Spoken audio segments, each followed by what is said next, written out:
Much better. 8 ounce.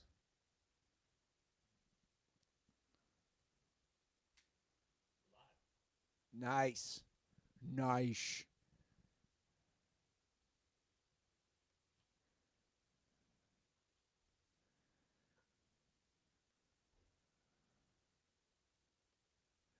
All right, you ready to do this? Let's go.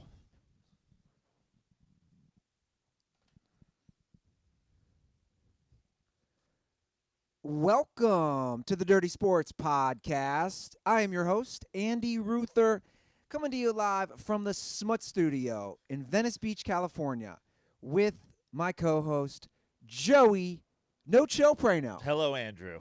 Hello, Joseph. How are you this Tuesday? Tuesday, long weekend. Summer has officially started. Is that how this works? I thought about that last night. No. Technically, I think summer starts June 21st or whatever. That's like the summer solstice. But I think Labor Day, Memorial Day to Labor Day, unofficial summer. Agreed. I think that's And you know how I know that? I don't know how it was in New York, but in Cincinnati, when you can start wearing white. no, the pool would open Memorial Day weekend Sure. and close Labor Day weekend. Yeah. Our local swim club. Your town pool. Yeah. The swim club, the Turpin Swim Hills club. Swim and Tennis Club, which The Turpin Hills? Turpin Hills. What's Turpin? It's just a little area of the township I grew up in, close Right. by. Yeah. Got it. You know how cheap it was? I asked my old man this. I said, Dad, how cheap was it to belong to the swim club for the summer? You know, very nice swim club, full basketball court, $3,000 for the family. $200 For the family? for the family. For the family? For the family. Your whole fucking. I would have been like, nah, guys. Full swim club, full tennis, probably 6 or 7 tennis courts, full basketball court, jungle gym for the kids.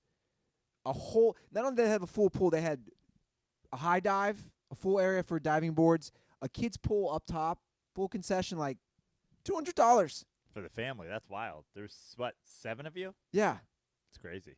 yeah. And my brothers used to harass those lifeguards. Oh, yeah. Town pool growing up, my brothers were literally, they were like the Osama bin Laden and Saddam Hussein of the town pool. They're like, their pictures were up in the fucking, their pictures were up in the lifeguard, room, keep your eye out for these two. Wanted for pissing in the pool, shitting in the filter, stealing from the snack bar, stabbing people.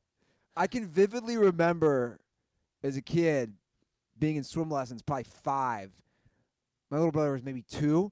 I can remember my older brothers, Elliot and Brad, picking up Mark when he's 2, walking over to the swim area as she's giving swim lessons and saying, "We're going to throw him in. You going to save him?"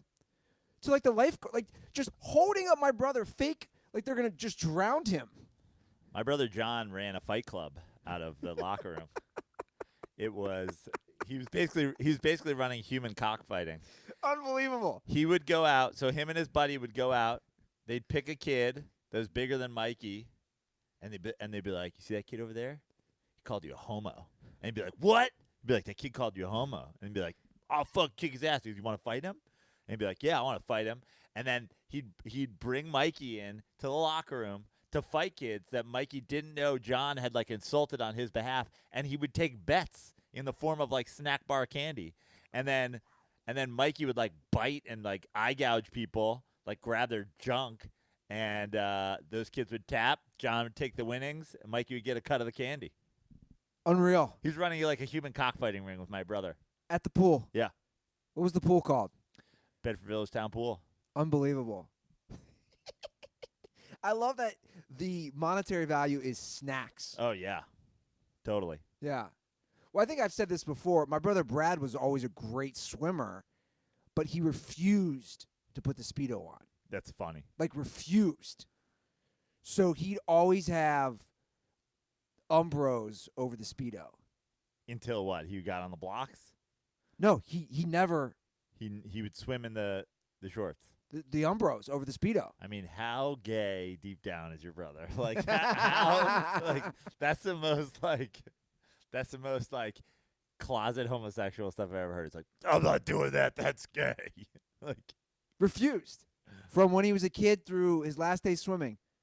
Refused to Did I ever tell you the doggy paddle story No. with Brad?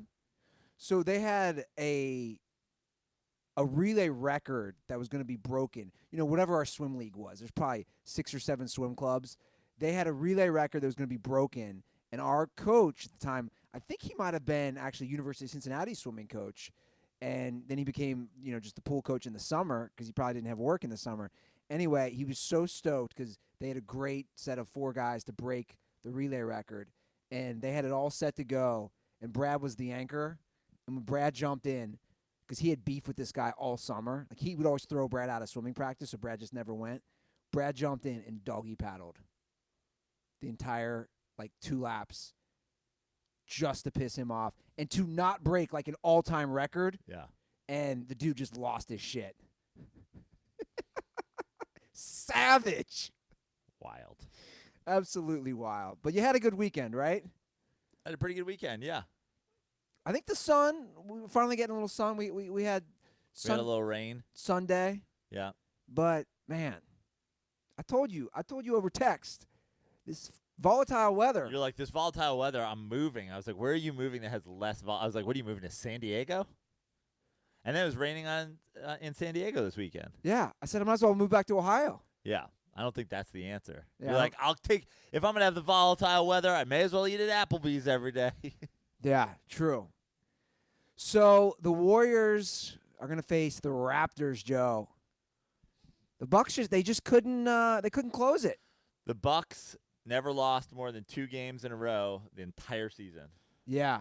They lose 4 in a row to get beat by the Raptors. You got to give the Raptors credit for what they were able to do, how they were able to slow down Giannis.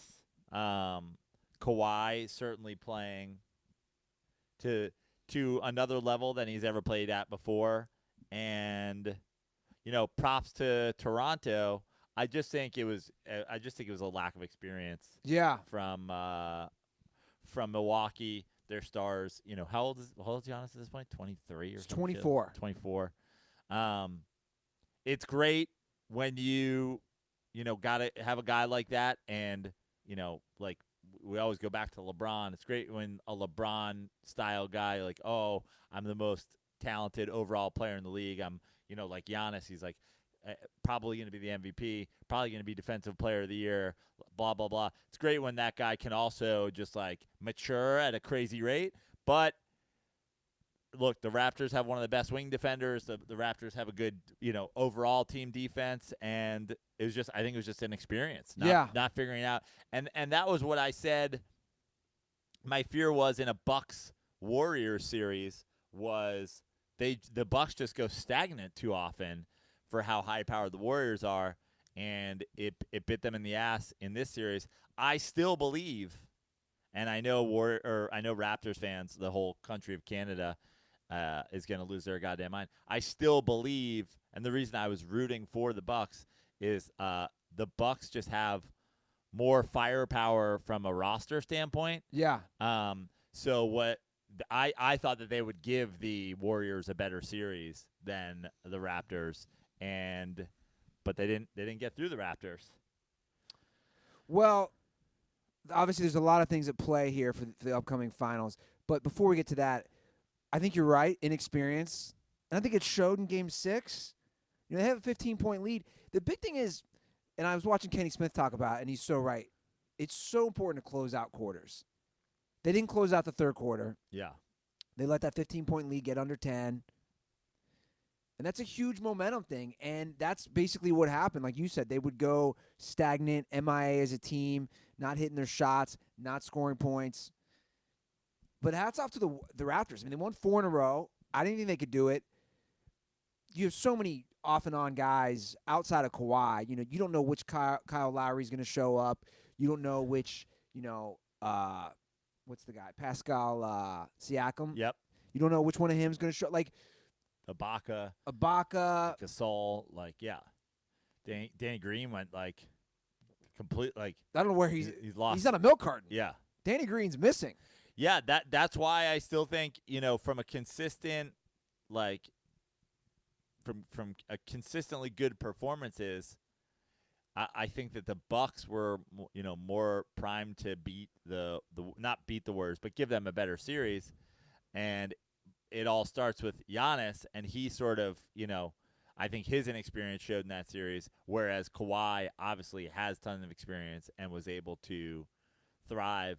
But you're going to need everybody to come together to beat the Warriors. I mean, I think it could still be like a decent series, but Yeah. but I don't really give the Raptors a good chance Really? of beating them. Even if there's no Kevin Durant. I mean, I think it certainly helps Kawhi being, an incredible two-way player.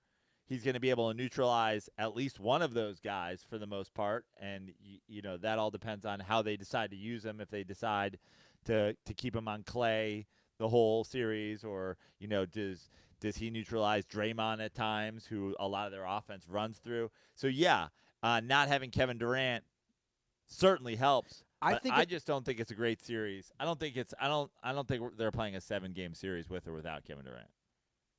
I don't think it's going to be as easy as people think for the Warriors. And I think if you look at last series for the Warriors, Draymond Green went off. He was also going against. By the way, the Raptors swept them this season. Beat them twice. Now I do know Kevin Durant didn't play one game and Kawhi didn't play one game. Right. So take it for what it's worth. But last series, the Warriors were going against the very young front line of the Blazers. Yeah. I'm just saying, Zach Collins, Harkless, who's the guy who went off? Leonard. I'm just saying, like, and Leonard went off. It's a very young, inexperienced line that Draymond Green was going against. He's not going against inexperienced playoff guys now. Right. He's going to go against the Serge Ibaka's, the Marc Gasol's. I think it's going to be a lot more difficult than people think. I would not be surprised. Think of it this way. I wouldn't be surprised if the Raptors won. Now, I'm picking the Warriors to win. You wouldn't be surprised if the Raptors won the series. I wouldn't be crazy surprised. I'd be surprised if the Raptors won the series. I think the Warriors are going to win. And also, I wouldn't be surprised if this thing goes 7 games, regardless of who wins. What's your prediction? Warriors in 6. I think the Warriors win in 6. I'm rooting for the Raptors, of course, because at this point, who's rooting for the Warriors? I mean, this from a rooting standpoint, this is the worst finals that we could have had, right? Canada and Drake versus the Warriors. Whoever wins, we lose. This is like, can I just go write myself in again like I did in the 2016 election? Are the Warriors Trump and the Raptors Hillary? I don't hate the Raptors as much. The Drake factor can be the Drake factor that you definitely know who it is. Well, I get that. Raptors fans have been talking this shit for. It's like we have the 8 years of Raptors fans that have been like, we're the best team, and you're like, guys, you always fucking choke. Now you get Kawhi, and you're acting like it's the same team as like when you were fucking trotting out DeMar DeRozan. But I like Canadians. Okay. Right? Sure. Canadians are good people.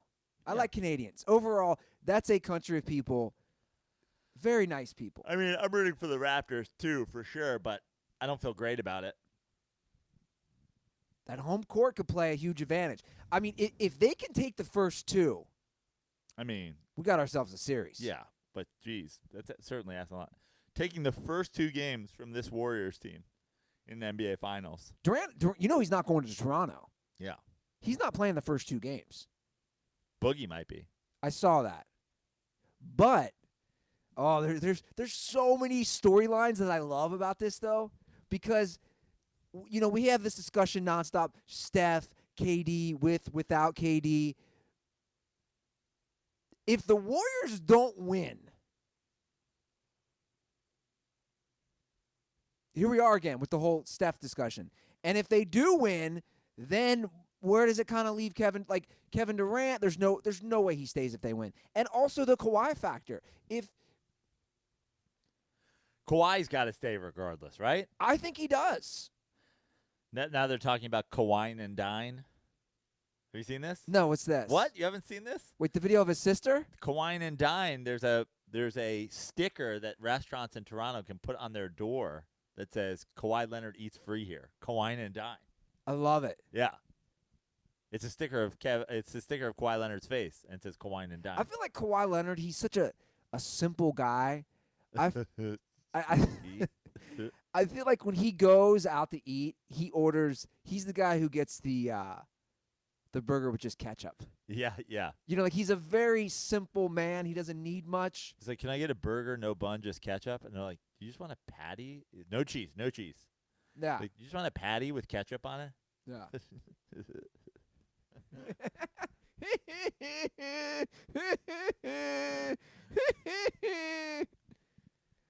Oh, that laugh. He's got to stay. But did you see the video? That was the video circling. It was like it was his sister's Instagram live, and there's some dude in the background like, he ain't staying around. Like, How about the big story, the Popovich Kerr dinner? Oh yeah, I saw that. I mean, talk about Getting some insight. talk about trying to fucking, kill Kawhi. Yeah. This is like they're teaming up. I don't It's like that. Super villains. I don't like that. I mean, what's Pop doing? Like, I mean, obviously you know what Kerr is doing, right? Your Kerr's like, hey, maybe Pop will, but like, I guess he played for Pop, right? So. Yeah, but what's my thing about Pop is there a bad blood? It sounds like it. Yeah, obviously, there's bad blood, but like, if you're Pop, don't you just let it play out? Just like whatever happened, like you're like literally going and sharing how to stop Kawhi dinners. Yeah, That's crazy. I don't like it. Not a fan. I don't know, but Pop just seems like a guy who's got hate in his heart. Really? I mean, I just Pop, let it go, let it go. basically, Kawhi is a bring your pail to work guy. Like there was that how it ended in San Antonio was awful, but besides that, the guy doesn't bring any drama. Like what's the drama Kawhi's had his whole career besides that? It's just that, but apparently that was like, So to kind of bring it back, kind of remind me, it was the Spurs thought he should play, and he said, "I'm injured." Yeah, and then the Spurs were like, "You're definitely healthy," and he's like, "I'm not playing, and I'm not showing up, and we're not talking about this anymore." And I have like side doctors that say I'm hurt. And look, he got healthy to his standard, got traded, and took the team he got traded to the NBA Finals. But when you look at a Spurs team that takes the Nuggets to 7 games, I mean, they're a completely different team with Kawhi. Do you know what I mean? Like, if they have a healthy Kawhi This year. yeah, the Spurs are. Oh yeah, of course. So I'm telling you, he's underappreciated. It's like I tweeted that out. Like you and I had a great discussion, I thought, last episode about it. But Kawhi, I would argue, and I stand by this, is the most undervalued, underappreciated star in the NBA, without a doubt. because he's quiet. Because he's quiet. And that's my point. He doesn't cause drama. He's not in commercials. He's not on social media. Yeah. I don't think he knows what Twitter is. You should get on it because it's a great meme of him. What's a meme? The Mimi. Isn't that what Bryce Harper called it? A meme? Yeah, he called it a Mimi. But that's my point, is that he is so good. If you look at what he's done, I mean, it's wild to think. He won the Finals MVP 5 years ago. Yeah. 5 years ago. He's been this good. It's the new Andy Ruther move. 5 years ago. 5 years ago. I like to repeat Double things. down. Or just, I just want it to sink in everybody's head how good he is. And if he wins a title, well, he's obviously going to be the MVP if he wins a title, unless someone goes off on the Raptors, which I don't see. Right. My point is this. If he wins another Finals MVP, like, his place all time just rises. Undervalued, underappreciated. Give him a statue in Toronto already. What is the sports situation like in Toronto? I heard, did you see it was just like chaos? Here's a question. If Kawhi Leonard wins in Toronto, wins the Finals MVP, and leaves, signs somewhere else, do the Raptors retire his number? Ooh. I mean, they wouldn't because they'd feel like he fucking bailed. Yeah. But should they? Of course. I think 100%. 100%. I mean, what else do they have? You're retiring Vince Carter's number? Yeah, so they got Vince Carter. The Maple Leafs haven't won anything since Forever. maple trees existed. Yeah. You know? The mayor was a crackhead. He's dead. Like the Argonauts. I mean, what are we talking about here? Like, yeah. Did they retire Rocket Ishmael's number? How do you think our 10-year-old, well, now he's developing into a man, Raptors you fan. definitely know who it is. How'd he celebrate? Probably went out, got some Molson Gold. Molson Gold? Yeah. Just had 3 of them. Smoked some crack by Rob Ford's grave. You think Jacob Faith celebrated? You think he still listens to the show? He does, because he messaged me about DirtBall Airbnb the other day. Oh, yeah. I think he messaged me. I forgot to hit him up. Respond. I miss those days. The Earl's Wine Bar. Jacob Faith, if you still listen to the show, Canadian finals correspondent. Can you start calling in drunk from wine bars? Dude, but he's like the other side of the country. Who cares? That's a big country, man. People don't realize like Canada is just like, it's a massive country. I need Jacob Faith calling in from wine bars around Canada. He's like, I'm in Saskatoon. Raptors just won game 2. Yeah. It's about 4 a.m. YouTube comments are popping. Popping comments? Any good ones? Yeah. Shout out to McKay Parker. Little $2.99 donation. McKay. Zach said, kind of back to the Bucks. We can circle back here for a second. Should the Bucks get rid of certain players for upcoming free agency or resign them all like Giannis wants? They got a lot of free agents. Yeah. Look, if they can keep this team together, they should. I don't think they can financially. Not everybody, for sure. Right. But if they can keep the majority of this core together, they absolutely should. Yeah. Giannis is just going to get better. Think about, when we think about prime LeBron, as LeBron ages out, as, wherever, if Durant goes to the Knicks, whatever, as the league changes, maybe the Warriors don't have the clear best roster, maybe Kawhi leaves, who knows? When you think about a young prime LeBron, if he was surrounded by the talent that is in Milwaukee right now, he would take it. Do you know what I mean? Yeah. He would love to have Chris Middleton and Lopez and Malcolm Brogdon. Yeah, and basically all those role guys, even the George Hills. Like he tried to get the George Hills. You know what I mean? Yeah. George Hill hit his free throws in fucking the finals last year. The way he hit his free throws this postseason, we could be talking about a totally different champion. You know? But if I'm them, I try to keep these guys around. Now, if they can upgrade, great, upgrade. But I don't think that they, with the money that they've got and the players that they have and what they're going to demand, that they're going to be able to, upgrade too much. Did the series end when Aaron Rodgers could not chug a whole beer? What is wrong with Aaron Rodgers? We got to talk. What is that? That was bad.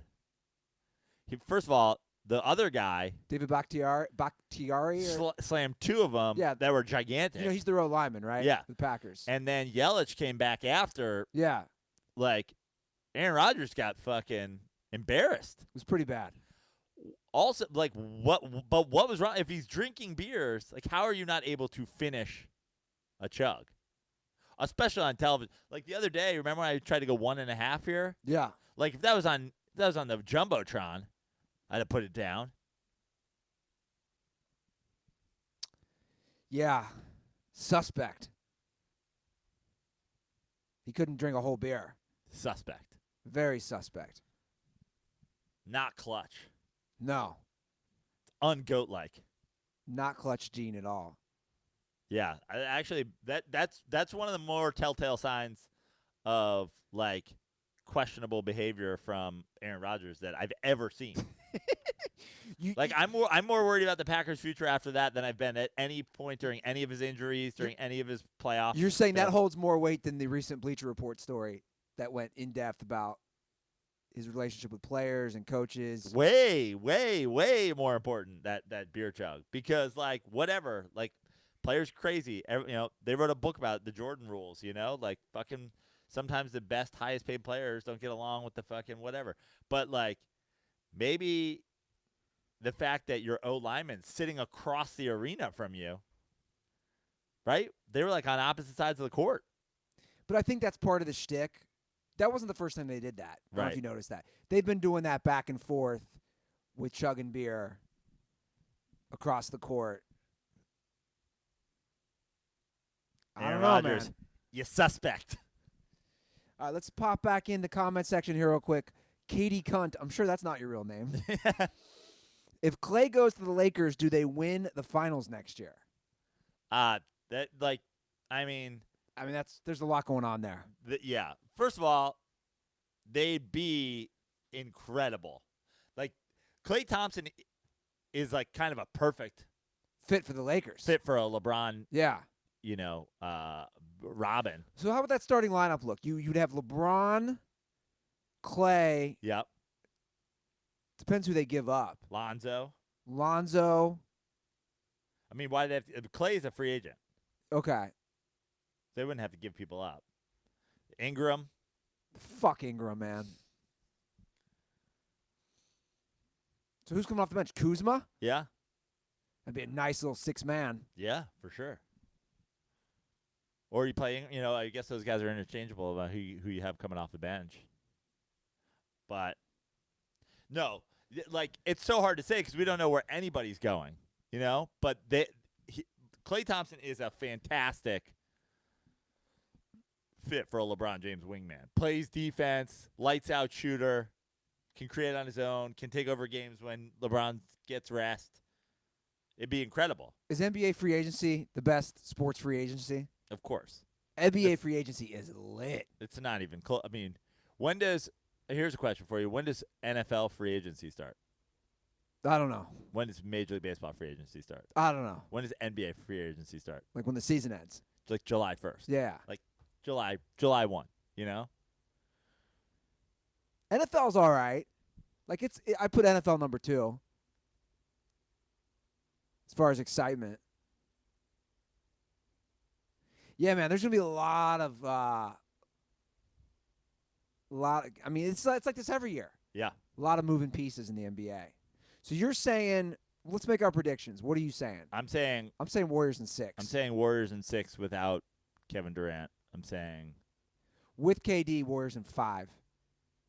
Sadly. Yeah. Some people are trying to put the Ruther jinx. I know. Good.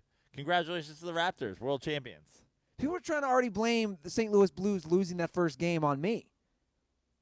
I didn't predict the Blues to win. I said I want them to win. I'm blaming you. Your curse is like ridiculous at this point. You can't just blame me. The Bucks were up 2-0 when you were like, that's it, go to the finals. No, I predicted them before they were up 2-0. They reeled off 4 straight. You're blaming me on the Blues losing yesterday. Yeah, I blame you for everything at this point. I blame you for Aaron Rodgers not being able to chug beer.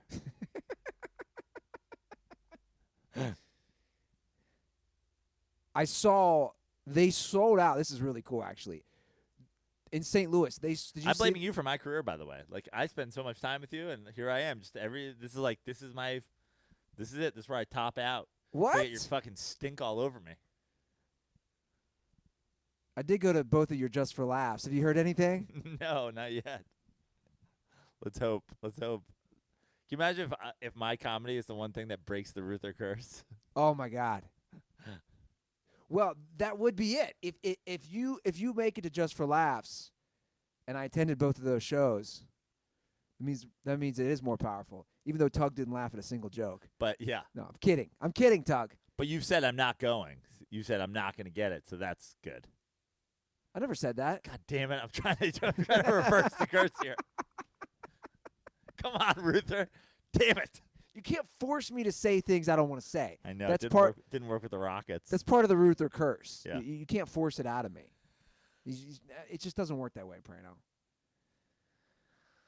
All righty. We make our predictions. 6 games, it sounds like. Starts tomorrow. I'm stoked, though. I am excited. Starts Thursday, correct? Yeah. Dude, my days are all out of whack. Yeah. What I was saying, going back to the NHL Finals now, they sold out. Did you see this? They sold out the Blues Arena for a game in Boston. That's pretty awesome. Yeah. Just watching it on the Jumbotron. I mean, sold it out. Yeah. I've never seen anything like that. It's kind of wild. Because there's like the watching experience is way, way worse than if you're at a bar or something, right? Way worse. So, or God forbid, at home, like Yeah. at home, you can be watching your underwear, like I did yesterday. Underwear. But It's a good move. But good for them. Dude, they were up 2-0 in that game. That's when you were like, it's happening. The Blues are winning. And then the Bruins were like, we got that Ruther bump. I didn't pick the fucking Blues to win. I said I was rooting for them. You guys need to decide if the curse can't just be who I'm rooting for and then also who I pick. Like it covers everything. I mean, look, I don't know how your curse works. I don't know how your goddamn fucking curse works. All I know is everything you touch turns to shit. Well, I'm reading the comment section. Benangi says, if Warriors lose, the curse is legit, and we should send Andy to New Orleans to get a voodoo doll witch doctor to remove the curse. If the Warriors lose, the curse is legit. I thought it was already legit. But can you imagine if you take down the Warriors dynasty? Oh, yeah. I got powers then. You're dent.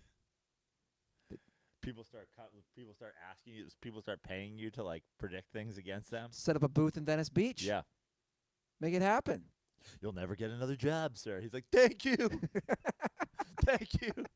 You will Gets be elected president. Harry Perry skating around. Like, Venice will ban you. Next thing you know, he's like the guitarist of the Chili Peppers. Did you make it out at all this weekend? Yeah. Like in Venice? Yeah. Chaos. Fucking, yeah. It's a goddamn mob scene out there. Unbelievable. I love it. This is my favorite time of the summer, though, is like a day like today where everybody's gone back to their homes. Yeah. Gone back, like vacation weekend's over. Now I get my neighborhood back. Yeah. Give me back my neighborhood. Did you see, one of the Venice crackheads had a big iguana. Did you see I put it on my shoulder? I did see that. And then it's funny, because when I got home, I started thinking, I didn't really think that through. A massive iguana, I let, like, literally a Venice crackhead who owns the iguana. Yeah. I paid him $1 to hold the iguana and then put it on my shoulder. That thing, what if it just, like, snaps at me? Well, I'm sure it's like on Quaaludes or whatever, you know? It's like probably got it on opioids. The guy was like, I accept all forms of cash, credit cards, Venmo, PayPal, Cash App, Iguana Pay. I'm like, What the fuck's Iguana Pay? You just feed the iguana direct or something. You spend some of the money on iguana food. So if you want to give them like a pizza or a hamburger. I'm like, here's $1. How about that, man? He's like, great. Cash is king. Here's my iguana. Take my iguana. The iguana has since died from the Ruther curse. Yeah. Woke up, fucking paws up last night on his heat rock. We were going to go to the Dodgers game today, Dodgers-Mets, but We pushed it again. we've decided to pull an audible. We're going to go see Thor tomorrow. Now, you have been looking at where we were going to sit, the ticket prices. Joe, what app have you been looking at? I've been on SeatGeek. SeatGeek! The #1 ticketing app for concerts, sporting events, comedy shows, all kinds of whatever you want to see. You name it. You name it. NASCAR, Indy Yeah. 500, Yeah. horse racing, demolition derby. All available on SeatGeek. There is no event that SeatGeek will not have tickets for. I'm sure there's some, but most of them. Yeah, most of them. 99%. Yeah. And guys, best of all listeners get $10 off their first SeatGeek Wrestling? purchase. Yeah, we had a DirtBall. He sent me a screenshot via email. I'm sending him koozies. His wife used SeatGeek to go get tickets for her mom for Mother's Day. Hamilton. Hamilton. I believe it was Nashville or Memphis, one of the cities in Tennessee. So, guys, literally it has it all. And like I was saying, best of all DirtBalls get $10 off their first SeatGeek purchase. SeatGeek supports our show, so we hope you support them as well. Use our promo code DIRTY for $10 off your first purchase. You can use that for concert tickets, sports, comedy, whatever you want. Remember, that's promo code DIRTY for $10 off your first purchase. Okay, we have some NFL news to cover. We're gonna get to we got some good dirtball calls today. We're gonna get to dirtball calls later on in the show, and we can talk a little Major League Baseball if you want. I didn't put anything on the rundown. I don't have anything in particular. Okay. Is there anything you would like to talk about, Joe Prano? Well, let's jump into the NFL. We'll see where we're at when we do all the things you do have on the rundown. I do like this Donovan McNabb discussion. Yeah. So he was on TMZ Live.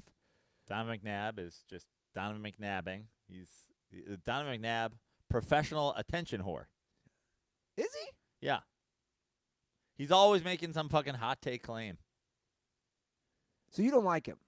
Well, the thing about McNabb is, like, get your argument in order. Okay. Because he's comparing himself to, like, generations past, and then Eli Manning's name came up, which was hilarious because he's saying his numbers are better than Aikman's, which is true, and obviously we've gone over many times how, you know, it's certainly as the game has progressed, more and more passing, and Troy Aikman had Emmitt Smith, who's like the leading rusher of all time, but Troy Aikman won 3 Super Bowls. That's definitely like a legacy factor. Yeah. Donovan McNabb then brings up Eli Manning, like, oh, blah blah blah. It's like your numbers don't fucking touch Eli Manning's.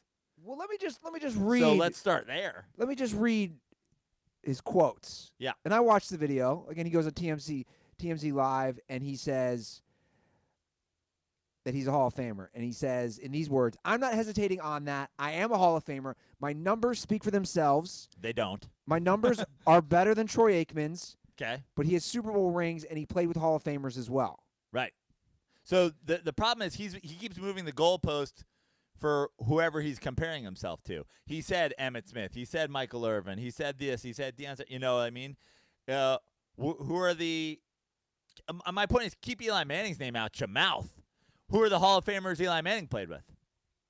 Because then people are bringing up, oh, you played with Terrell Owens. He's like, well, just that 1 year. Okay, and you didn't win the Super Bowl. In fact, you dry-heaved your way through the fourth quarter, and Freddie Mitchell had to call plays. I've said before, I want Donovan McNabb to be a Hall of Famer just so I can watch Freddie Mitchell give his speech while Donovan McNabb pukes into his fucking mustard jacket. His numbers aren't insane. His numbers don't touch the current batch of, like, no, going to be Hall of Famers. The Roethlisbergers, Rivers, Eli Mannings. Those guys' numbers piss on Donovan McNabb's. True. So he's comparing himself to Troy Aikman. Okay, you're comparing yourself to a different era, and you're comparing yourself to a guy who won 3 Super Bowls. Well, I'll just. Oh, it's tough to get to NFC Championship games. Well, it's tough to get there, but you lost them all. Yeah. Here's the thing on McNabb. Right now, he's 25th all-time in passing yards. And again, the game's a lot different. We get that. And longevity is a part of the Hall of Fame claim. But here's some. He wasn't the best. He was never the best quarterback in football. Not for a second. No. Not for any point in his career was he the best quarterback in football. If he had been the best quarterback in football for a short period of time, and then longevity doesn't hold up, okay. But he was neither dominant nor has the longevity. Here's some interesting people who have more career passing yards than Donovan McNabb. Dave Craig. Matthew Stafford. Joe Flacco. Kerry Collins is 18th all-time. Drew Bledsoe is 15th. Vinny Testaverde, 14th. Carson Palmer, 13th.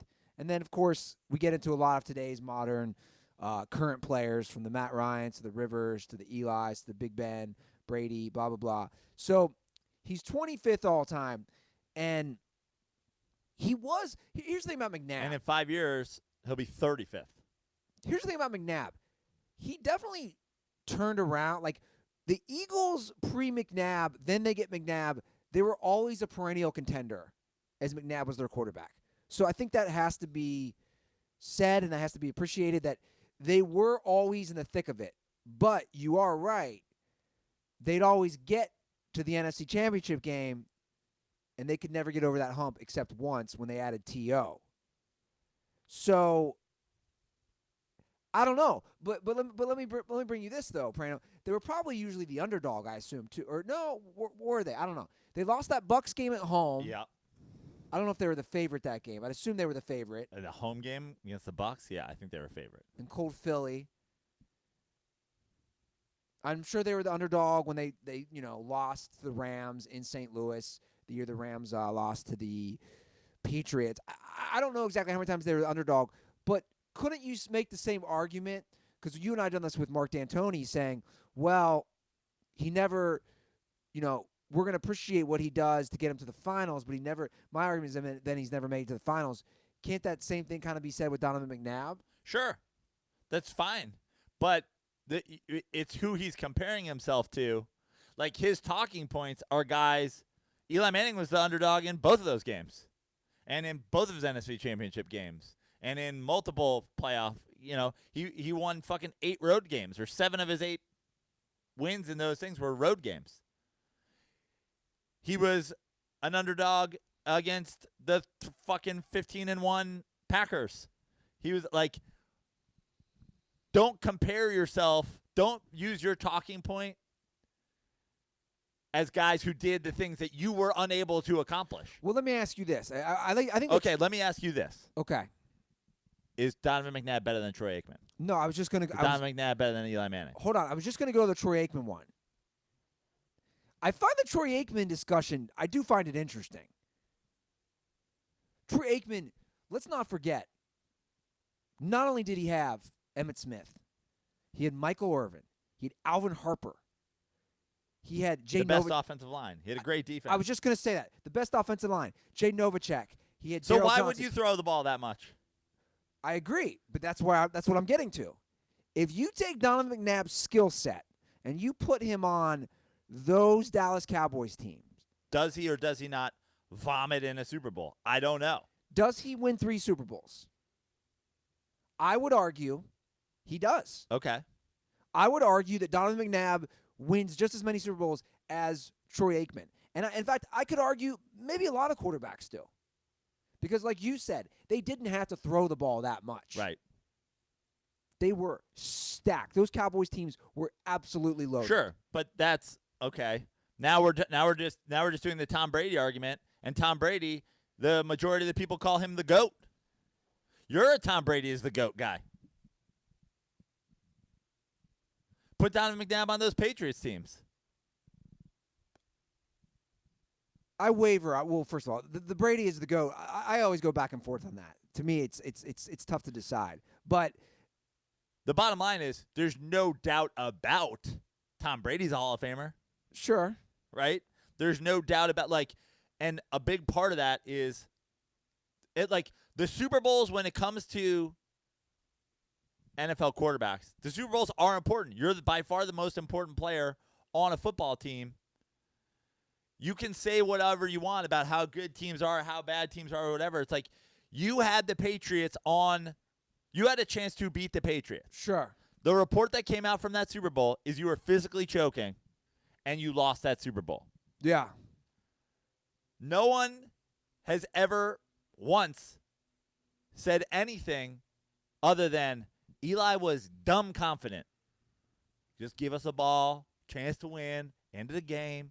We'll do what we do. We'll play hard, but trust our game plan. And then he did what you couldn't do, and he did it twice. So don't compare yourself to guys who were able to achieve the thing that is keeping you out of the Hall of Fame. Yeah. If Donovan McNabb has 2 Super Bowls and 2 Super Bowl MVPs and his career stats, I don't know if he's in the Hall of Fame. He might be. But to say no doubt about it, I am, you're clowning yourself, and you're clowning yourself when you're bringing up the guys that you're bringing up as your defense. What he should be saying is, Joe Namath's in the Hall of Fame. Joe Namath has 70 more interceptions than he has touchdowns.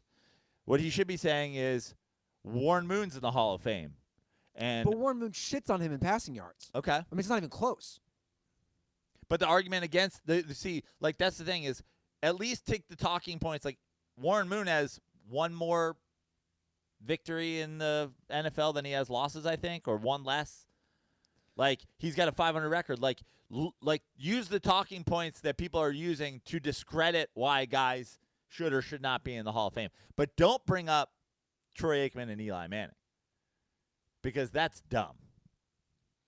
Well, in a way, the Troy Aikman one, I don't know. I understand what he's getting at. But then the question is, what kind of quarterback is Troy Aikman on those Eagles teams if he has to throw the ball more? Do those Eagles teams win a Super Bowl? Like, let's reverse it. It's not just as easy as like, oh, you're a Hall of Famer if you could have won Super Bowls with the teams that Hall of Famers won with. Yeah. What is Troy Aikman if he's on, does Troy Aikman have the ability to be a gunslinging quarterback? I mean, he was the first overall pick or the second overall pick? Like, Troy Aikman was a high draft pick quarterback. Like, people love Troy Aikman. Yeah. Like, Troy Aikman was put in a great position on a great team, but like, he won 3 of them. Yeah. Look, he didn't lose any of them. I don't want to take that away. If you asked me, though, because, again, I think this is a very interesting discussion. If you had a gun to my head and said, is Donovan McNabb a Hall of Famer, I would probably lean towards no, simply because of the playoffs. I'd lean toward no for 2 reasons. One, yeah, he doesn't have a Super Bowl. 2, he doesn't have the longevity. 3, like, it's not just about the Super Bowl. Like, obviously, Dan Marino's a Hall of Famer. He doesn't have the longevity. He's behind the Kerry Collins and the Vinny Testaverdes and the Matt Staffords. And the Drew Bledsoes. And the Drew Bledsoes of the world because of his lack of longevity. And when you keep that in mind, that he was never the best. Like, you have to, when you combine it with, he didn't do it for that long. He didn't do it that well when he was doing it. And also, if Donovan McNabb's in, is everybody in? Yeah. Like, if Donovan McNabb is a Hall of Famer, is Matt Stafford a Hall of Famer? That's like, he's already past him. I mean, here's again. You don't want to do it all stat based because it's not all stat based. But here's some very alarming numbers that would say he's definitely not a Hall of Fame quarterback. He never threw for 4,000 passing yards. 4,000. Now, I don't know about Troy Aikman. I bet you Troy Aikman didn't either. But again, he's got the 3 Super Bowls. He threw for 30. It's also a different, like, how many times did fucking Y.A. Tittle throw for 4,000 yards? Like, you can't just go back 25 years and be like, that's. Yeah. He threw 30 touchdown passes once in his career. So, again. Where's he on the all-time touchdowns list? It's a good question. Let me pull that up. I'm just, like, in my opinion, the numbers aren't there. They're just not. It's the combination. It's the numbers and the success. He's 30th all time. So in the same vicinity, 35th all time in passing yards. Who are guys who are ahead of him? Here are some guys who are ahead of him in all-time passing or touchdown passes. Who are not in the Hall of Fame. Matt Ryan, 12. Carson Palmer, 13. Like, if Donovan McNabb's a Hall of Famer, Carson Palmer's a Hall of Famer. Is Carson Palmer a Hall of Famer? No. I don't think so. Vinny Testaverde, 16. Dave Craig, 18. Drew Bledsoe, 21. Tony Romo, 22. By the way, Drew Bledsoe's career also cut short. Yeah. He shits on his numbers. Boomer Esiason, 23. I mean, these are all people ahead of him. Boomer Esiason went to a Super Bowl and lost. Yeah. And he was MVP. Of the league. Of the league. that year. Is Boomer Esiason a Hall of Famer? No. Of course he's not.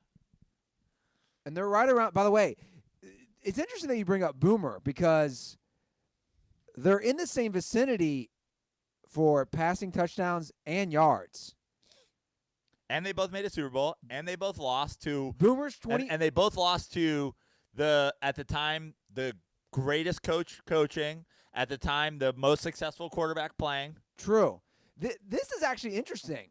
Boomer is 24th all-time in passing yards. Donovan's 25th. And then in touchdowns, Boomer's 23rd and Donovan's 30th. But again, Boomer has an MVP. So this is actually kind of a good discussion. You could make the argument Boomer should deserve it ahead of Donovan because he has an MVP. I would lean towards no. I'm leaning toward no. I'm camped in no. You're camped in no. I'm throwing a fucking tailgate party in no. Yeah. And for the last time, keep my quarterback's name out your mouth. Because that dude went and fucking slayed the dragon that you couldn't twice. And he didn't motherfucking puke. And he got the ball late in the game. And he did what you couldn't do. He went down and he fucking scored. Twice, motherfucker. That's my quarterback. And he didn't have a Hall of Famer. He didn't have the second fucking most yards receiver of all time split out. On a broken leg, but still. He was playing. And he played well. He did play well. That was a fun game. Talking about Hall of Famers. This guy played with that Hall of Famer. This guy played with that Hall of Famer. First of all, Dawkins is in the Hall of Fame. T.O.'s in the Hall of Fame. How many years did he play with Ricky Waters? Not that many. Not many. I didn't think so. Ricky Waters isn't in the Hall of Fame, is he? No. I'm just curious. Good running back for a minute, though. Yeah, that's what I'm saying. He was a good running back. Yeah. All right, so it sounds like we are both leaning. We're not leaning. Yeah, Donovan McNabb can suck my dick from the back. Whoa.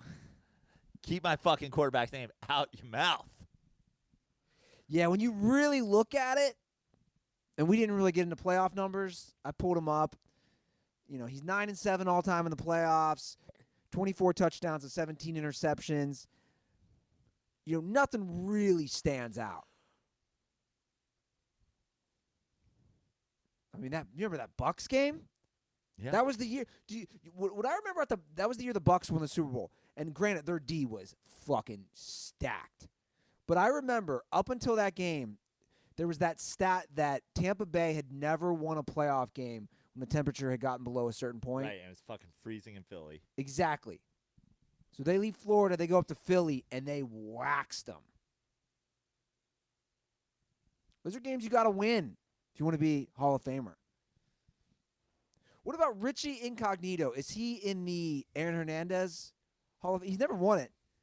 Is this up for debate? Is he the Aaron Hernandez Savage of the Year award Hall of Famer? I feel like he hasn't done quite enough. He's sort of got a Donovan McNabb like resume. That's what I'm saying. But he's just signed with the Raiders, so anything is possible. Like, dude, he's a Raider now. He didn't play all of last year. Yeah. The Raiders love budget bad boy signings. Can we talk about who the Raiders have right now? Yeah. Imagine this roster. You have Antonio Brown. I mean, they just got rid of Marshawn Lynch. Like, Marshawn Lynch just left.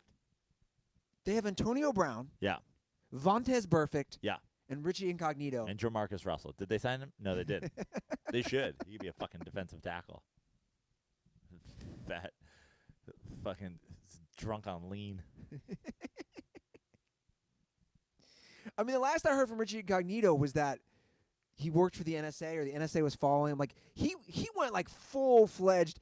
He went like, who's the InfoWars guy? He went Alex Jones. I mean, his last name should be Richie Look at Me, not Richie Incognito. What is Gruden doing? I mean, the Raiders love the budget fucking signing. The Mets do this too. The Mets love to get fucking washed up. Like, we fucking signed Matt Kemp. Yeah, This is like the Raiders move. I know, but that was under an old regime. Now they have. They're still the Davises. Yeah. I mean, let's go through. I'm pulling up his history and his nice little track record. We all know how he bullied Jonathan Martin Sure. with one of the Pouncey brothers down in Miami. Then That was like the original bully scandal. yeah, Now bullying is punishable by death. yeah. He was a trailblazer. Yeah. He in May of 2008, so he gets released by the Bills, and he underwent involuntary medical treatment for an alleged altercation at a public gym. Then months later, he was arrested at an Arizona. Oh, this was the big thing. 3 months later, in 2018, he was arrested at, remember this, at an Arizona funeral home Mm-hmm. for allegedly threatening to shoot employees and demanding his deceased father be decapitated for research. I mean, let's just back this up. The NFL, hold on a second. He wanted his dad's head to be chopped off at a funeral home for research, and the NFL is like, yeah, CTE's not a thing. What the fuck? He is the poster child also for CTE. Yeah. He wanted his dad decapitated. His dead father's head cut off. His excuse. And Gruden's like, I like it. He's a grinder. Grinder. He wanted to take his dad's body and grind it up into meat after, just to keep the head. I liked it. That's the kind of gritty thing I like. If your offensive lineman's not trying to decapitate his dad, I don't want you. Get out. You can play for me any day, Incognito. I love his excuse, by the way. His excuse after the All my linemen this year, all my linemen, they're going to keep their dead dad's heads in their locker to say, this is what's going to happen on the Raiders. Incognito addressed the incident saying, I lost my cool with my father's passing. Understatement of the year. Oh, boy. Get all your dad's heads and put visors on them. Just these hogs, these hosses down in the trenches. I like it.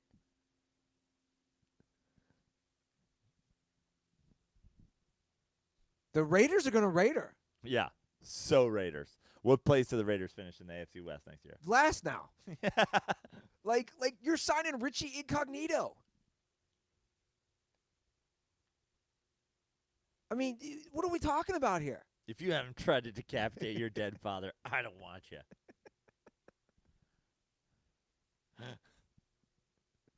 Welcome to Gruden's O-line camp. Let's talk about it here. So a little videotape. Here's a videotape of you at a funeral home with a samurai sword.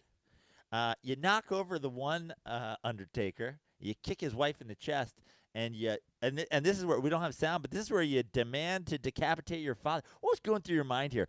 And talk about that swim technique that you used on the patron at a different funeral. Raiders gonna Raider. Yeah. That's all I gotta say. Raiders gonna Raider. For sure they're last. You have the Chargers, the Chiefs, the Broncos. They're last. What's that place sound like in the huddle, Richie? Take me through that. What's your call? Shout out to Alexander Kocher.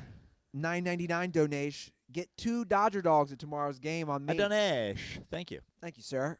Appreciate that. He didn't play in the NFL all of last year. I mean, let's be honest. Hard to say any of the Raiders played in the NFL all of last year. What would be your question? You know, we had Robert Littell from Black Sports Online discussing, as a reporter, these questions you ask in the press conference. What is your question to John Gruden after the signing? John Gruden, hey, Coach, Joe Prano, Dirty Sports Network. What the fuck? What the fuck's happening here? You know he tried to decapitate his dead dad, right? Hate to put you on the spot, Coach, but what the fuck? It's a good question. Yeah. I like it. Very direct. Thanks. He can't really beat around it. No. He's got to just answer that.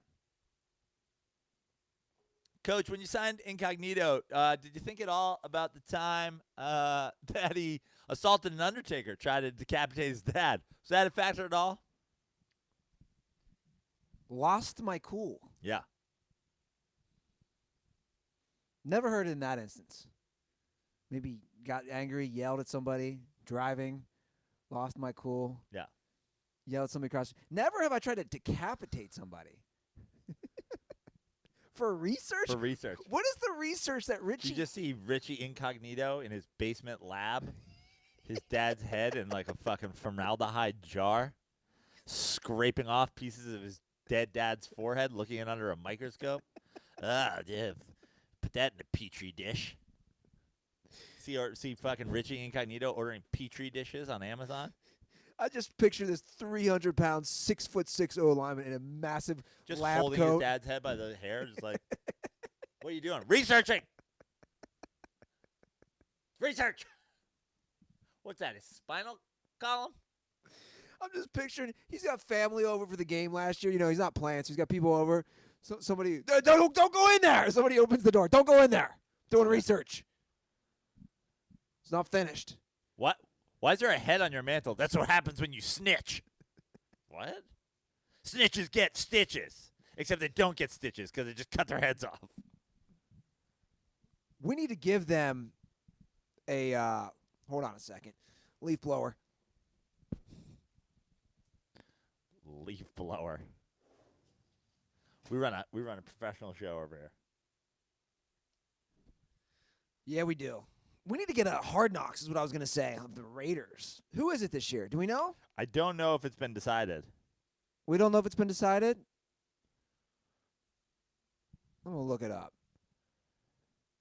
I really hope it's not my Giants.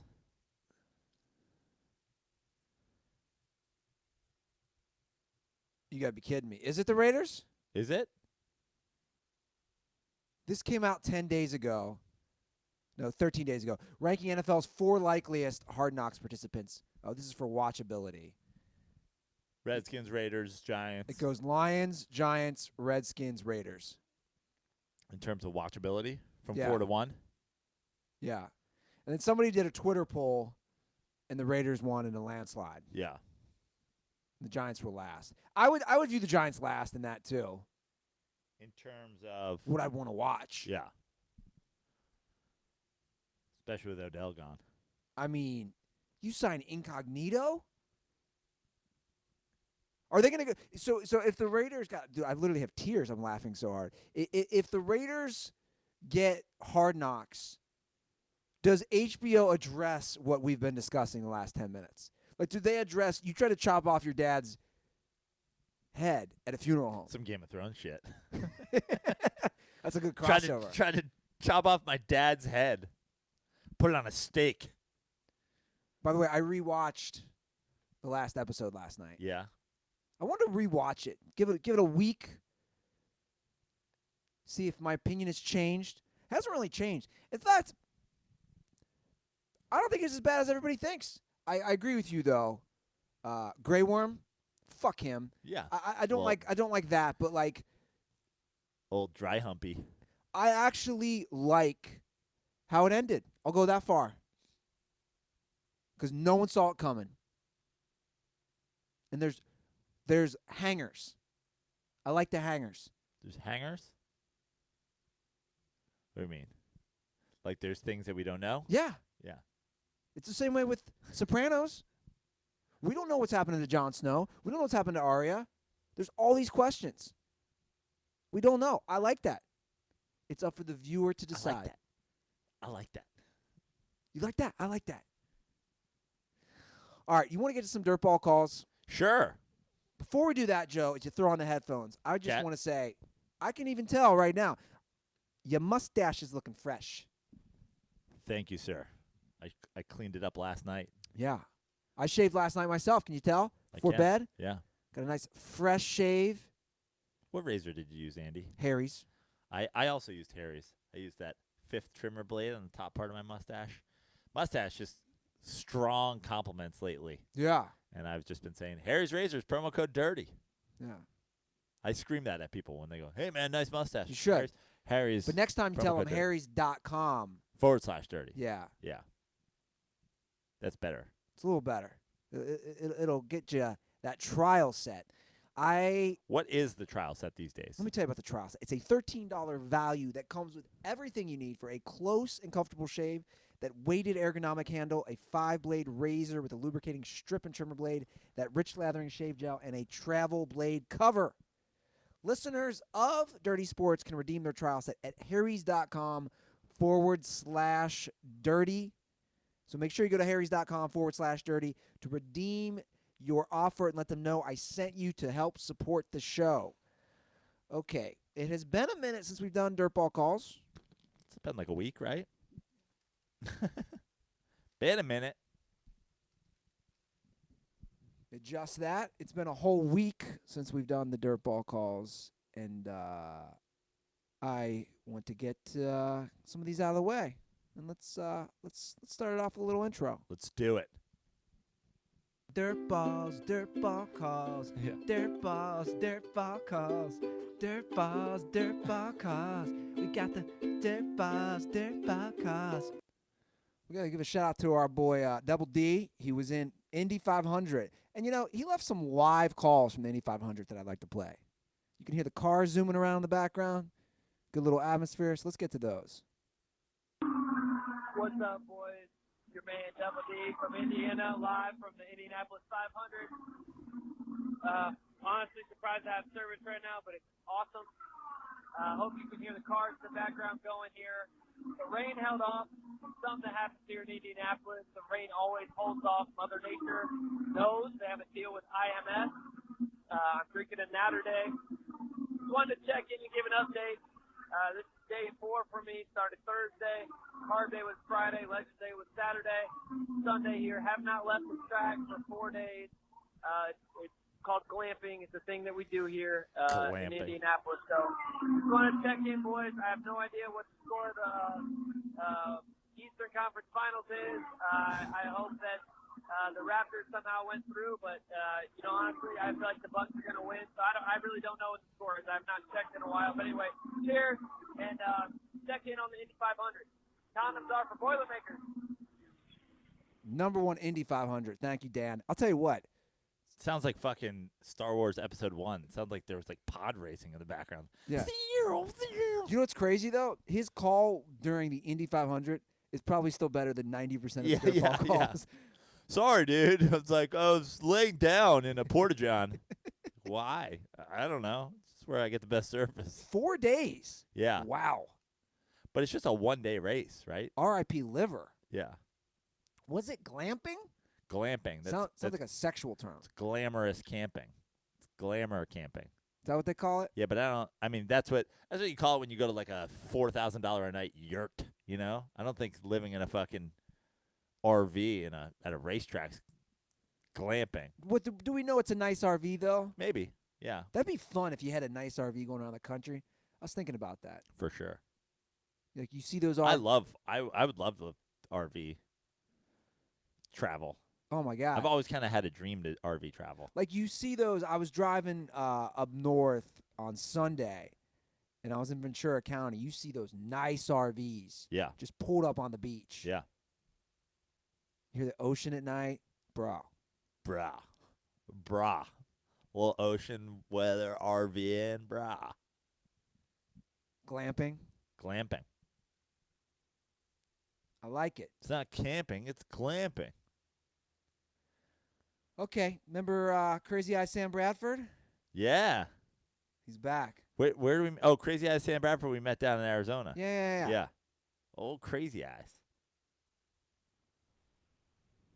Hello, this is Crazy Eyed Sam Bradford, calling from Phoenix, Arizona right now. I'm going to Boston at the end of the week, and what are some good one-liners to make Boston fans shut the fuck up? Or is that even possible? Condoms are for Barstool fans. Ooh, shots fired. I mean, dare I say, Bill Buckner? Ooh, too soon. Too soon. Fuck. By the way, fuck everybody. I I was going to put it on my personal Twitter account, and then I was like, no, this joke is too good. I'm giving it to Dirty Sports. I'm handing this beauty over to the podcast because it's just such a good sports joke. I write a fucking killer Buckner joke. People writing too soon. The joke is literally that I hope Buckner's not dead. And Yeah. people are like, butthurt. I'm Hazel, 49. My Canadian gay life partner was offended by this. Shots fired. It's funny when you write jokes for Dirty Sports. I don't know why. It always works out that I'm not around my phone. So, which I love. Like when Prano will write a joke, it's always when I catch it 5 hours later, and that's when the mentions are on fire. I just pull up my phone like, whoa, whoa, whoa, Yeah. whoa. Prano's going fucking ham over here. It's just such a great joke. It was a good joke. So well crafted. Yeah, I mean, right now look, if you're battling Boston trolls, right now, I mean, you always have that the Patriots cheat. Yeah. You always have the Kyrie Irving Celtics were a debacle. And, I mean, now, currently, you've got a Buckner. I think the thing that would anger a Patriots fan the most is that Tom Brady's the system quarterback. Solid, too. I think just like because nothing gets under their skin more. I mean, we look at Barry McCockner's tweets. Yeah.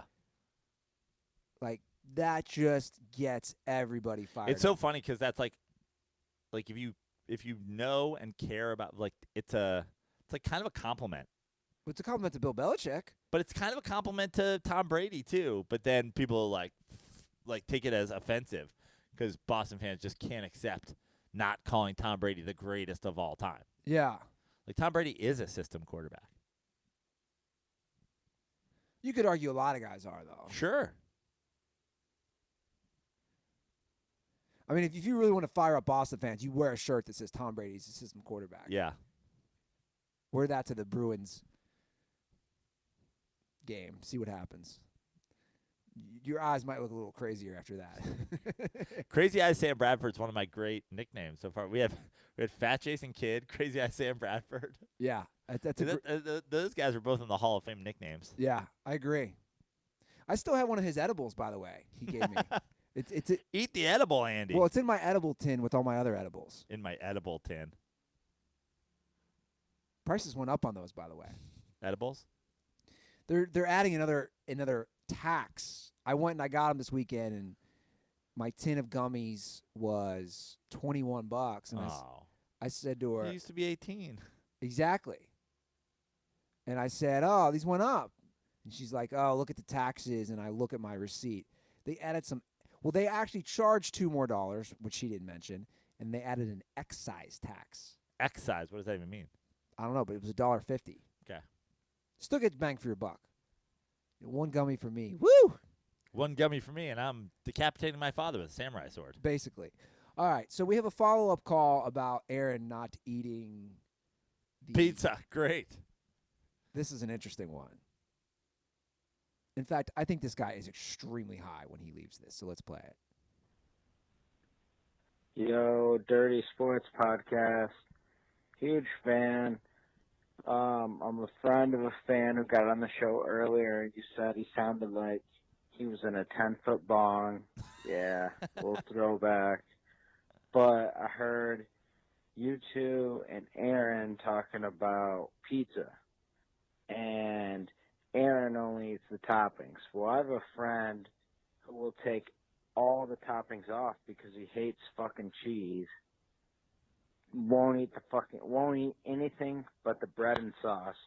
Puts red hot on that bitch and eats it. So like I'm just saying, if you order the Papa John's for Dirty Sports, the whole company, will you send the bread and the sauce to my friend? It's only fair. Just wanted to get on the show. Also wanted to say that Giannis sucks ass. Kawhi is the GOAT. Woo! That's Wow. it. We can discuss later. I'm out. Jay Buckets. Peace. Jay Buckets, but we'll save that for another day. Jay Buckets out. Jay buckets of CBD is what he should call that guy. Bruh. It's like, bruh, I'm just trying to think about a way to, like, waste not, want not, or whatever. Like, if Aaron's not going to eat it, my boy will eat it with fucking red hot. So, ship it. Send it. That's a weird combo, man. Yeah. But, like, pizza is pizza. Yeah. You just eat fucking pizza. Like, my Sure. friend Doug Ray, he doesn't eat cheese. Like, if you go out to a restaurant with him, he'll be like, yeah, can I get a hamburger? Absolutely no cheese. He's like, I can't have cheese anywhere near my food. Please don't put cheese near my food. I need it cooked on a separate griddle where there is not a cheese involved. And then people are like, okay, we get it. And then he'll eat pizza because pizza is pizza. Kid, take the fuck. Aaron should just, like, I'm hoping Aaron doesn't actually, like, order pizza and not eat the bread. You know what I mean? And this kid should not order pizza either. By the way, that's called breadsticks. You just like the bread and sauce? That's called breadsticks. Yeah. Papa John sells those. Yeah. Nah, fuck it. I'll just take the cheese off, make a cheese ball out of it. Put it in a formaldehyde jar so fucking Richie Incognito could jerk off to it. All right, let's get through a couple more calls.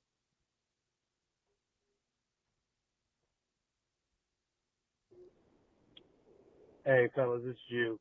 So one other thing I was always wondering was the hate towards the Warriors for Durant going there. So I can see why you could hate on Durant for going there. Like, he went to the best team. But wouldn't the Warriors be – like, how come Dwayne Wade never gets any hate for having LeBron come to him? And everyone's like, oh, well, he got them to come to him, so it's okay. It's like, to me, Dwayne Wade was shit without LeBron. When he didn't have Shaq, he was shit. And then before LeBron, he was shit. So he really didn't prove anything on his own. At least the Warriors proved that without Durant that they were still the best team. They won a championship. They won 73 games the next year, lost in a Game 7 against the GOAT. So it's like, how come the Warriors – so, again, I see why Durant gets the hate, but why the Warriors, Steph and Draymond and Klay, why they get the hate when they were just like, fuck, the best dude wants to come play with us. Yeah, we're going to – of course they're going to reach out to him. Like, why wouldn't they? The best player wants to come play on your team. You're going to meet with them and fucking, I don't know, whatever the fuck they do, how they do that. But it's like, I don't get why Dwayne Wade, like, gets that pass and it's like, oh, he's this great team guy that got everyone to come play with him when he was fucking – their team was dog shit before later. So – eventually, he answered his own question. First of all, Dwayne Wade proved a lot without LeBron James. I was just going to say. He was an incredible NBA player. Guys, let's not the team success is, you can only be as good as your team. And let's not forget, a lot of young guys don't realize this. Dwayne Wade, when he was the 2006 NBA Finals MVP, averaged 35 points a game. They were down 0-2 to the Mavs, and they reeled off 4 straight. He averaged 35 points a game. Yeah. I pulled up the stats right now.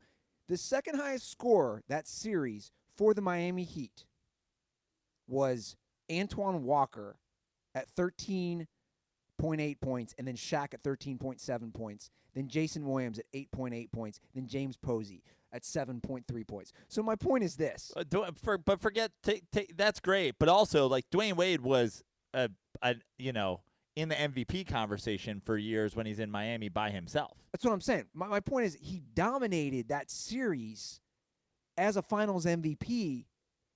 Like, and the other thing is the Heat stunk. Like, it was the deal with LeBron and Wade and Bosh was like, oh, they were talking, they were all going to go somewhere. That's the thing. Or we're going to go to Chicago.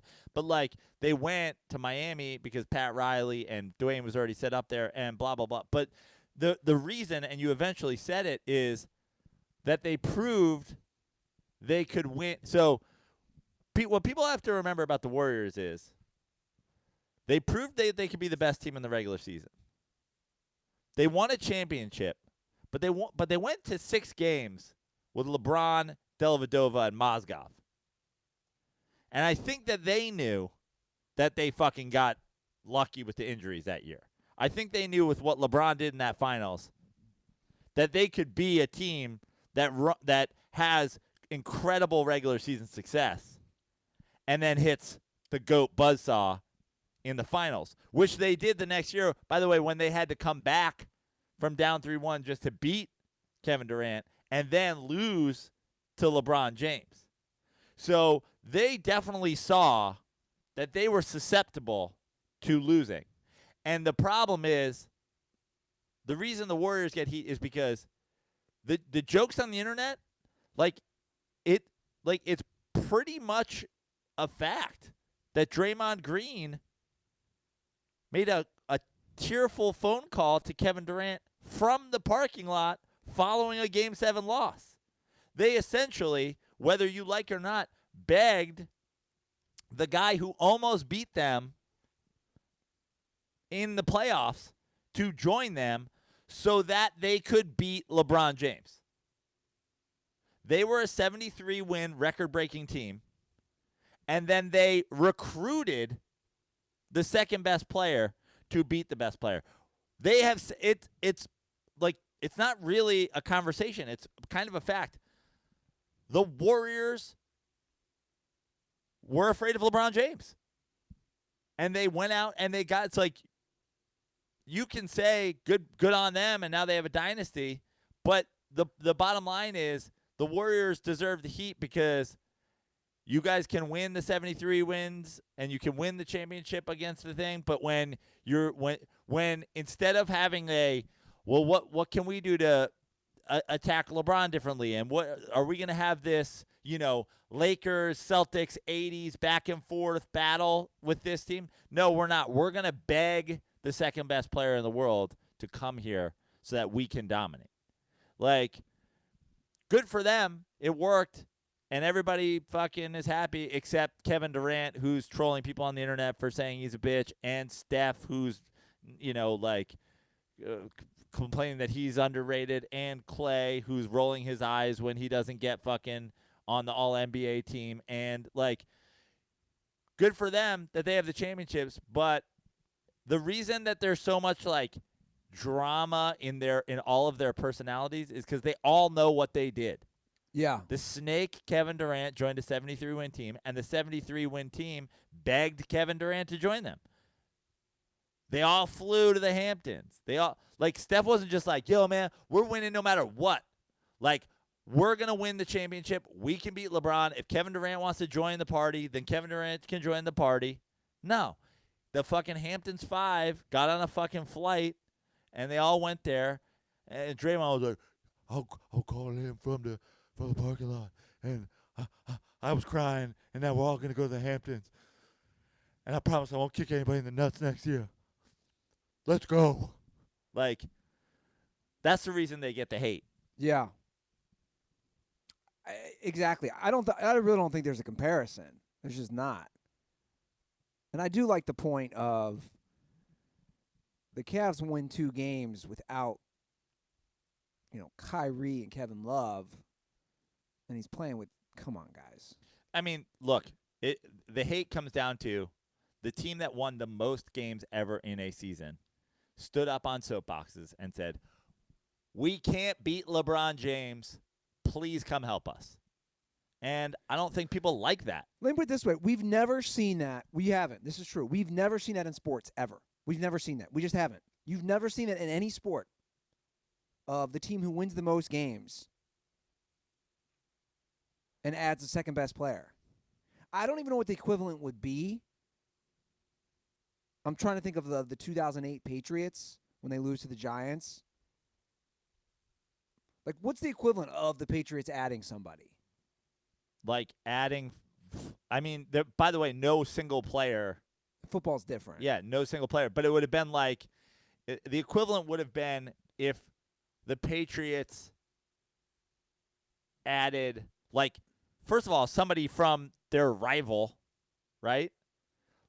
Somebody from whoever they, beat in the AFC Championship game, They go out and they get Ray Lewis from the fucking if they go out and get, the equivalent would be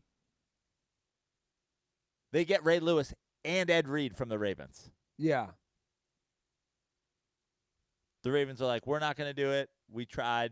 Like, we're going to give you our best 2 defensive players. Sure. All right, we got one final call, and then we're wrapping it up.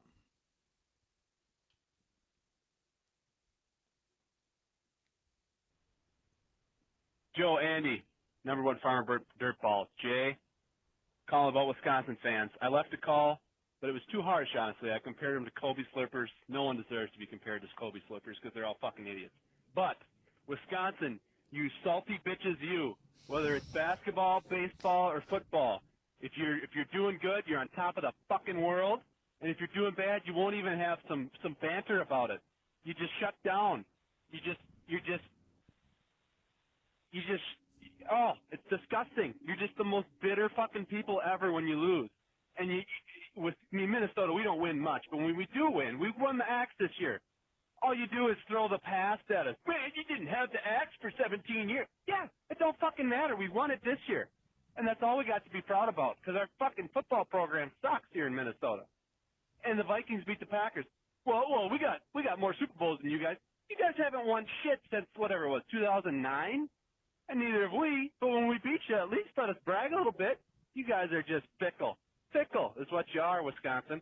I toned it down a little bit for my first call, threw some F-bombs around there. But you guys are neighbors. I got to be somewhat nice to you. Condoms are for Kobe Slippers. Have a good day, guys. Yeah. Any condoms are for Kobe Slippers is great. I got to say, I don't deal with a lot of Wisconsin fans. That's some Midwest rivalry shit. But I do got to say, Wisconsin fans on the internet, they're one of those groups where they are loud and proud when shit's going. Like, you see a lot of like Badgers sweatshirts and shit when they're good, and then suddenly they disappear. See, I haven't noticed any of this. Nate Craig was suddenly like the biggest Bucks fan in the world this fucking postseason. Oh, you he know what I was? mean? And it's like, I get it. He's from Wisconsin and he likes the Packers, but like, he's always a Packers guy. If you had asked me, Nate Craig, I'd be like, Packers guy. But like, suddenly he's a Brewers guy in the World Series. Suddenly he's like, I'm ride or dying. I'm tweeting angrily about the Mets taking out Jacob deGrom in the 5th inning of a fucking late May baseball game against the Dodgers. Like, and by the way, that's okay. That's okay. I'm totally like, you know what I mean? Like, if the New York Rangers were in the NHL, the Stanley Cup final, I'd be like watching the games. But I'm just saying, I have noticed Wisconsin people loud and proud when their shit's going well, and just otherwise just kind of like, hey, where are you guys? Yeah. Where are you guys? I thought Frank Kaminsky was like the fucking, Kareem Abdul-Jabbar of whatever. Like, I thought you guys were the shit. Wisconsin will always have a place in my heart because the later the night of the denting, I had watched Wisconsin play Kentucky in the Final Four. Never forget. They blew that game. That was the night of the denting. Yeah. Wow. The day started with Final Four. I went to Wisconsin bar with Josh Filipowski, and we partied with Wisconsin alumni at some Wisconsin bar in Beverly Hills, I think. Yeah, somewhere on Wilshire Boulevard, and then the night unfolded from there. Wow. So I can't even look at Frank Kaminsky without having like fucking flashbacks. Frank the Tank. Those are the calls. Thanks for leaving them. 310-359-8365. If you want to go to Amarillo, Texas, the suite is reserved, so message us. We can add you to the group DM, and I'm going to message the group DM as well. What is the do we have a cost? Do we have and what that gets them and all that jazz? I think we've decided basically we haven't decided how it works out. It's going to be about $75 a person. $75 a head. They get you a ticket to the game in the suite. In the suite. In the reserve suite with all the dirt balls. Gets you a meal. Get you a meal at the game. Yes. And, we'll be bringing some fanfare stuff, too, hopefully. Sure, yeah. And maybe I don't know. We'll figure out what Yeah, we'll do we've with been drinks. talking about potentially putting together some sort of like memorabilia for like some. We're talking about it. Basically, $75 is what it's going to be, Got it. which is a fair price, guys. Like I'm basically You know what we should start doing, Andy? I'm fronting the Thust Fund money on this, so we hope it works out. You know what we should start doing? What? This is an idea. How about like pins for DirtBall meetups? Like a Texas-shaped DS meetup pin. Be kind of fun. Start collecting pins like an old World War II vet on your hats. You reminded me of the last time I wore a pin was when I was a pledge pin. Matt Devlin, who runs Townhouse, gave me a dope Venice Underground pin. And he also gave me a 1986 New York Mets pin. I'm into the pin game. How about those pins? We'll figure it out. Follow us on Twitter and Instagram at The Dirty Sports. Subscribe to us on YouTube. And once again, if you have a iTunes review or use any of the promo codes, leave your Twitter handle. I'll send you koozies. Just send a screenshot. Do that on iTunes. Or you can email us at dirtysports4545@gmail.com. Prano. At Joe Prano on Instagram, at Fix Your Life on Twitter, joeprano.com for shows. Headed to the East Coast mid-June, New York, New Jersey, Connecticut. Then back here, Tahoe, San Francisco Bay Area, North Bay Area. Check all that out, and then obviously August we've got Texas. So follow me on everything, and yeah, that's it. Yeah, and before we leave, I just want to give a quick shout out to Harambe. Today is the 3-year anniversary of him being brutally murdered at the Cincinnati Zoo, and I have put a tribute up to him on my Instagram and Twitter to never forget. 3 years ago, you died way too soon, Harambe. So shout out to Harambe. All right, guys, that's the episode. Thanks for listening. We'll be back again Thursday morning, I believe. Yeah, Thursday morning. So we'll talk to you then. Enjoy the week. Stay dirty.